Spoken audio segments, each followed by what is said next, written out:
What's going on, everybody? It's Los here. We back on the throne of positivity, where the first is last and the last is first. If you're new to the channel, don't forget to hit the subscribe button. Also, like, leave a comment, share the video, so this could get out to the people that need it, and they can continue to glorify God by their faith. Just a reminder that this is a full-time ministry. If you would like to partner with us and help us to advance the kingdom of God and to support this full-time endeavor, then please consider clicking one of the links in the description below. We appreciate all your sacrifice. In Jesus' name, may He bless you abundantly. Thank you to everybody who has been supporting the channel by watching and liking and just helping us grow. We are kind of like getting a little bit of a spike in our analytics in regard to subscribers. Our live video, which I'll link here, the call to marriage, is one of our most successful live sessions. I think it's almost at 700 views, where we normally get like 150 to 200. So that's awesome. I know that doesn't sound like much, but it's always cool to see these metrics and just get that little indication that things are actually moving.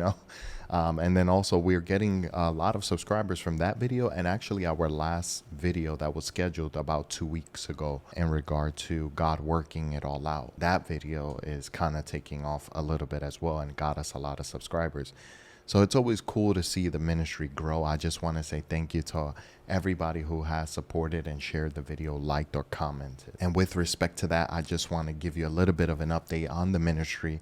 If you haven't known or connected on the live sessions on social media, I did announce that our project is coming to fruition. We are on the last step for us to actually publish our book, Enduring the Wait: Guide to Achieving God's Promises. This project has been a passion project. It was something that I couldn't even believe that God really produced in me. But once I get the approval from Amazon, which it could be in the next week or so, we'll have an official launch date. I'm looking to do this as soon as possible, so you guys would be able to order your book, or pre-order actually, and then receive it at the comfort of your home.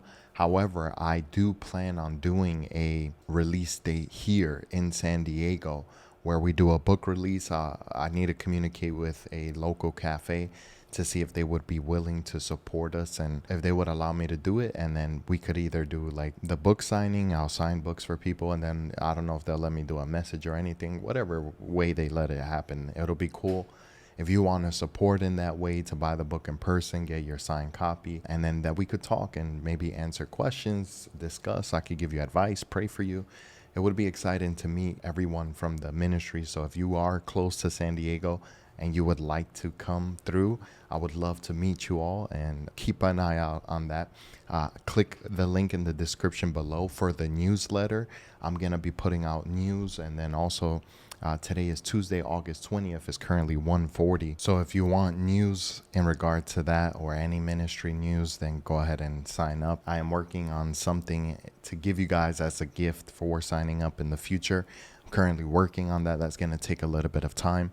But in the meantime, if you can, tomorrow that email will be sent out. It's going to be every Wednesday. So without further ado, let's talk about the message of today. God is just God, right? Like, God is so curious and He is amazing in all His ways. He's so detail oriented, man. And it's precious when we can truly relinquish all control to God, and how you are able to see these things unfold in your life, and how you even come to recognize, and God proves Himself, that you have no idea how He does these things.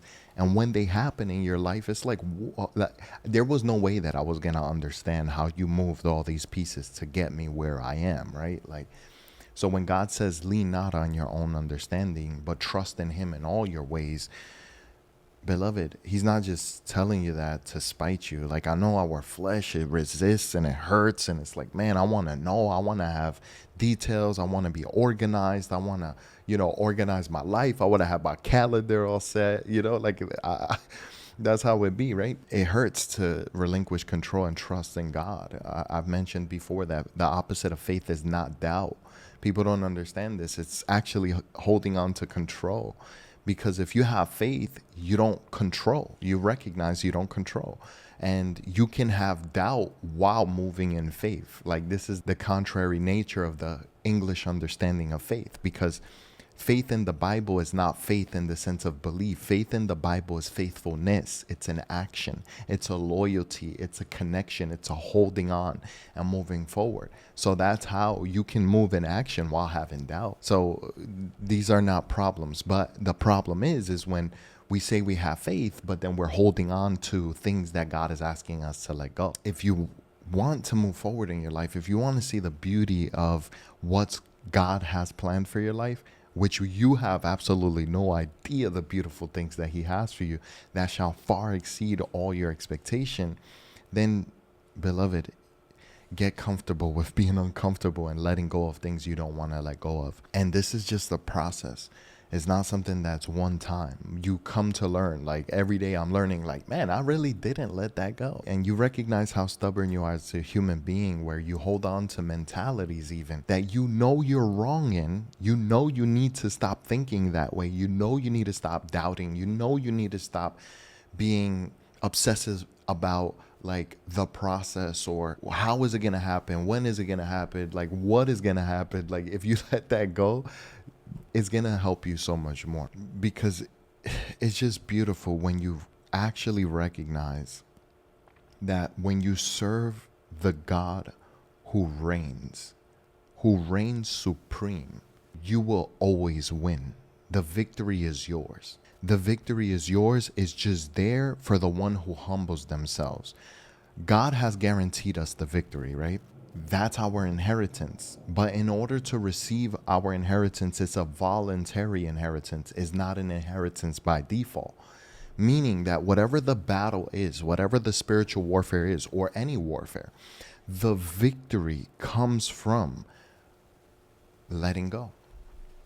When you serve and you humble yourself before God and recognize that he's God, he has everything under control, then you recognize, okay, the victory is yours. You are able to receive that. Why? Because he's leading you to the place of victory.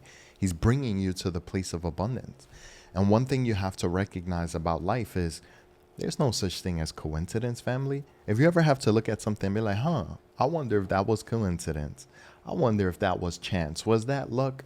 Listen, there's a decision we got to make, family. Either you're going to have your coincidence, your chance, your luck, or you're going to recognize that the God who sits on the throne of the universe is sovereign. But you can't have both. You can't have luck, chance, coincidence, and a God who's sovereign, right? Like, it doesn't make sense, right? God, he can allow for the capacity of seeming coincidence. He could allow for the capacity of randomness. But the reality is there's no such thing as randomness. And I truly learned this not only by studying my life, but also studying people. There's this thing in statistics that I will never forget learning, that it really transformed my mind in the power of God, right? And what the teacher did was he would ask us to create, like, let's say 30 to 50 numbers randomly of ones and twos. And then he'll take that as a sample, right? Those 30 to 50 numbers or whatever. And then he'll actually generate random numbers of ones and twos, the same amount, and stack them together, put them on the projector, and he'll ask either one of us in the class which one is the randomly generated one and which one is not. And what you actually end up recognizing is that what you thought was random is actually the human being, because humans are like God. We exist in patterns. God is an intentional God. There's not a single arbitrary thing in this entire universe. There's nothing without purpose, and there's not a single thing without value. Because even the thing that you think is without value, the dust of the earth, is the very reason you and I take breath. So when we recognize that there's no randomness and everything exists in a pattern, then you have to recognize two things. If everything exists in an unfolding fractorial pattern, then God is trying to get you connected to his pattern and get you out of your pattern. That's why the Bible says, Romans 12, you must transform yourself by the renewal of your mind, testing to see what is the perfect will of God, the perfect and good will of God.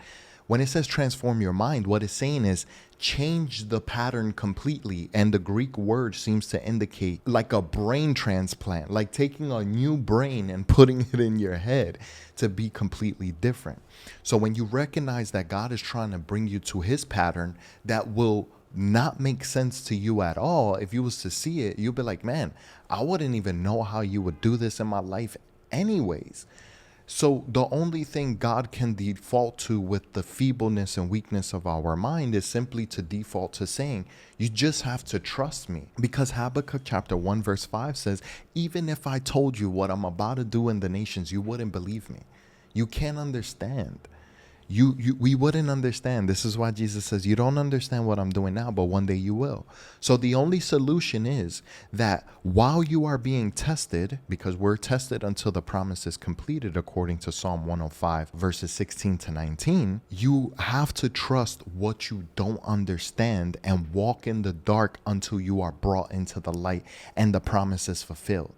Because once the promise is fulfilled, now you can look backwards and like a math equation, now you have the solution. But there's a problem that God is presenting to you, an equation that makes no sense. It's in a language you don't understand. Like the writing on the wall in the book of Daniel with the hand that appears and writes in a language that nobody understood. God is presenting that to you and he wants you to have faith. Believe me for what I'm about to do in your life and you will never expect what I have for you. Whatever you can think, I'm going to far exceed it. Whatever's your expectation, I'm going to far exceed it. Because God already knows what's your expectation. Like imagine when you do a surprise party, right? And you want to be successful. In order to be successful, how are you successful in surprising somebody? You have to understand that individual. What do they do in the day? What are their patterns? What are their habits? What is their schedule? What's going on in their life? And then once you know all of those things, then you can operate in their blind spot. And since you're operating in the blind spot, once you bring them to location, boom, now you are successful in surprising that individual. That's what God does. He already knows you. He knows all of you. So why not trust God anyways? So this morning, something so fascinating happened to me, man. And it's not going to make sense. I'll try to just make as much sense as I can make possibly. And hopefully you can understand me. It's personal, so it won't make sense to you, but I'm going to try my best. So I was sitting here since like 9 o'clock in the morning all the way to like probably 11:30, I would say. I'm reading this Bible right here, and as I'm reading it, I have my fan over there in the corner of the desk, and it's blowing here because it gets kind of warm. Hopefully you can't hear it, so I apologize if you do. But as I'm reading, oftentimes the wind will blow the page, and I would just like all the time, I always like dismiss it, and I'll try to hold it down or I'll point it a different direction and I'll just continue reading. But this time I'm reading in Hebrews chapter 10. I actually had 3 Bibles here and they were all stacked on each other, but this one was on top. I was reading Isaiah 46, which 8 through 11 spoke to me. And then Psalm 33, 8 to 11 was the other one. And then finally, 2 Kings chapter 19, verse 25, and all these things about God's purpose and his plan and how he determined from long ago is going to happen. I'm reading these things, right? And as I'm reading it, I'm just like the page starts lifting up, right? It starts doing this. Look, you see, because the fan. So it started doing that. But as I'm watching it, this time I didn't take it off. This time I didn't bother with it. So what I was doing was I was watching it because it looked like it was struggling to move on its own, because it was just like this, right? And it was going and it was going and it was like, man, I swear it looked like somebody's hand was grabbing the page to like turn the page. And it was doing this for like 20 seconds before it actually flipped. So I'm watching it and I'm sitting back and I'm watching it, and I felt like God just spoke to me in that moment. And what came to my mind was this. The Lord said, I'm asking you to trust me, but you don't understand. You have to be comfortable with not understanding why I'm telling you to trust me. If you can't see my hand in how I'm moving this page, how will you understand the process by which I'm telling you to trust me? And then he said, you remember what I told Job. Job, I told him, you don't know where the east wind comes from.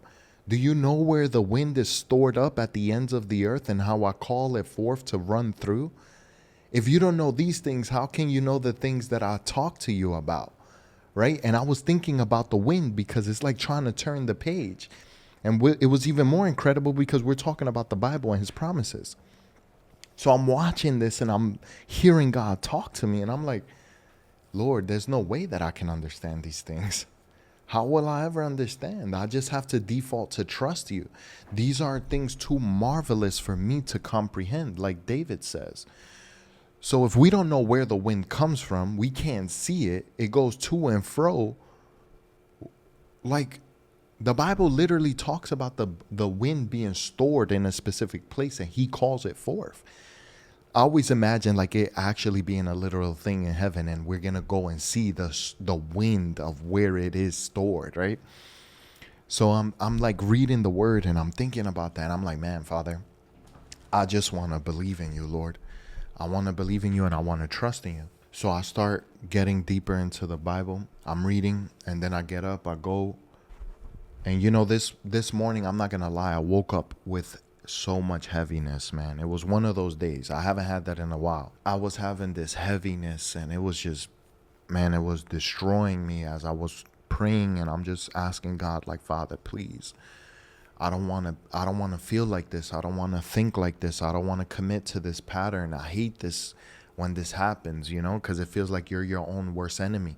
And where can you run, right? David says, if I go to the depths of Sheol, you are there. If I ascend the heights, you are there. If I go to Jerusalem, Zion, the depths of the ocean, you are there. And I've always thought the same thing about yourself. You are in your mind. You can't run away from your mind. You have to confront yourself. And it's one of the worst feelings because you can't escape your own mind. You can't separate your brain from your body. So I was crying out to God and I'm like, Father, please help me. Deliver me, oh God. And I was there for 40 minutes praying and interceding for myself, for my promise, for my wife, for my children. And I'm just asking God, please, Lord. Because, you know, you just going through the process, right?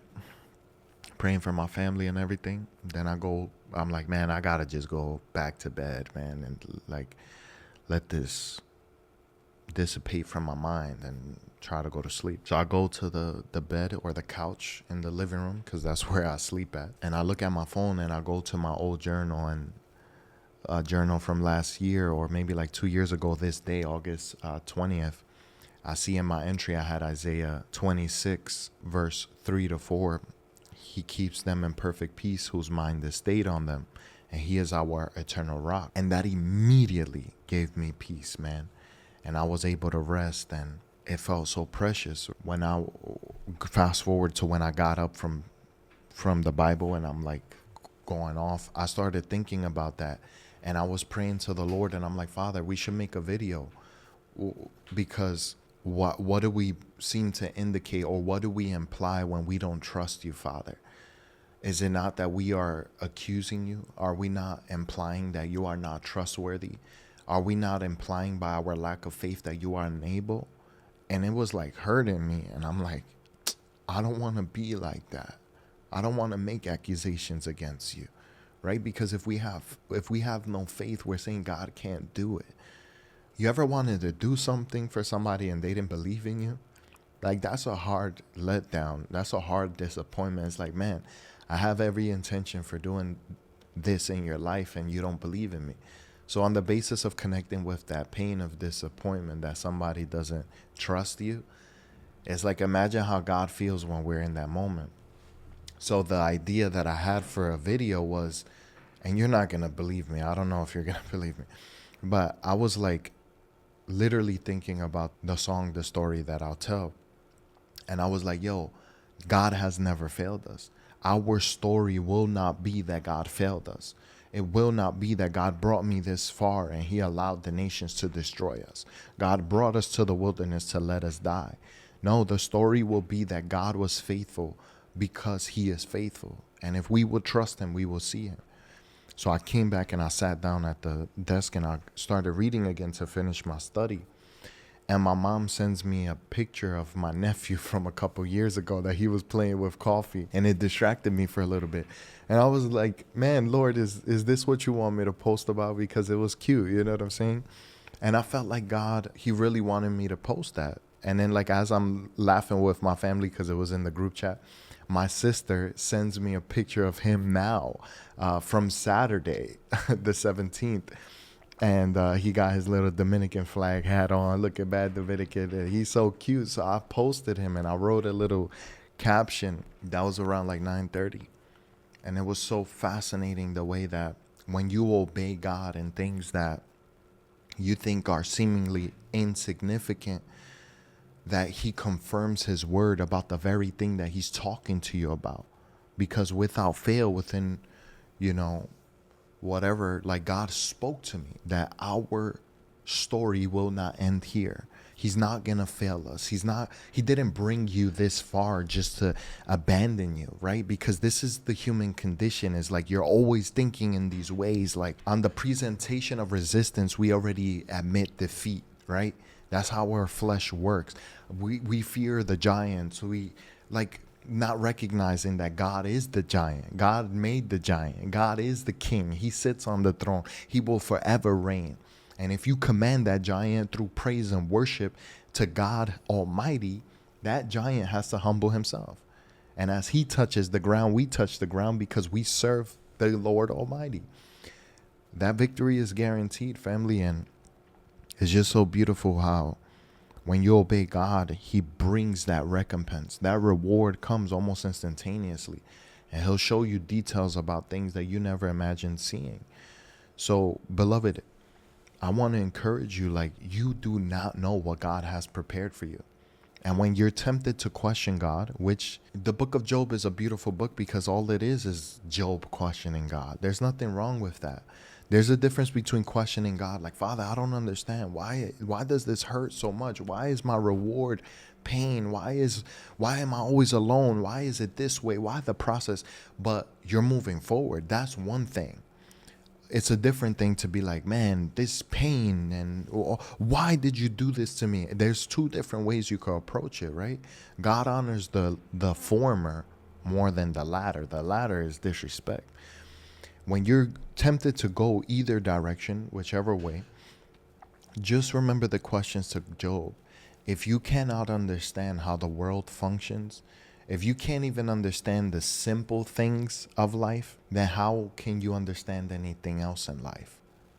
Right? How can you understand the plans and the ways of God? You know what's crazy is that God is doing this stuff and it has no benefit to him. Like, really think about the doubt that we have when God is working on our behalf. When we say, like, we doubt or we're not believing God, we're having trouble and all these things. Like, remember that he's doing this for you. He's not even doing this for himself.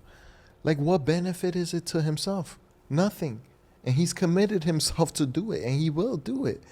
So you really got to think about this. It's like, man, he ain't even doing this for himself. He's doing this for me and for my family, for my wife, for my children, for my marriage. And you don't even know how that's going to ripple throughout the whole kingdom, throughout the whole world. One single decision. So family, like, do you not consider God worthy of your pain, of like your misunderstanding or your lack of understanding? Can you trust God with all these things? I want to encourage you to trust him, man. Trust him. Because you know what's so beautiful is that I was having that trouble this morning.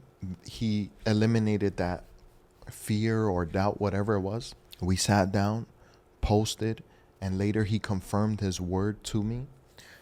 It felt so good making the decision to come into partnership with God. Like, I literally this morning told God, Lord, I'm going to partner with you. I don't want to fear. I don't want to doubt. I don't want to partner with my flesh. I want to partner with you. And by partnering with him, he confirmed his promise once again in a beautiful way. And that word and the action that I took in obedience, reminding that there will be a story to tell. There will be a testimony to profess one day that will inspire millions. And how good does it feel to obey God? And when you receive your reward, you can actually enjoy it through appreciation. Versus if you disobey God, partner with your flesh, continue in your doubt and unfaithfulness, God may bless you anyways. And when you receive the reward, you won't be able to enjoy it because you will sulk in your guilt and shame because you didn't partner with him. And now you feel unworthy in a different way. Versus the first way, you'll feel unworthy because you didn't deserve it. The second way, you didn't feel unworthy. You didn't feel worthy because you were feeling guilt and shame. You didn't trust him. So, beloved, I want to encourage you. Give God your entire life. This is not the end of your story. He didn't bring you this far to just bring you this far, as they say. And he put that dream in your heart for a reason. You may not be able to understand why things are happening the way they are.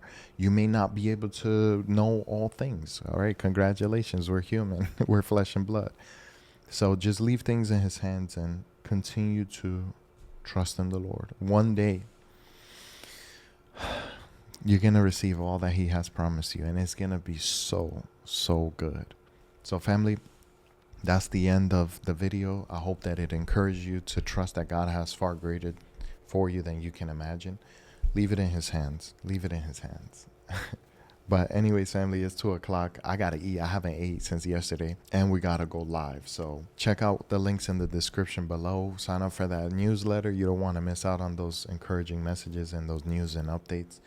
So anyways, family, thank you for supporting. Y'all know what it is. It's your boy Los here. We are the Throw the Positivity. When nobody show the throw us, we have peace. I'm a great. Peace.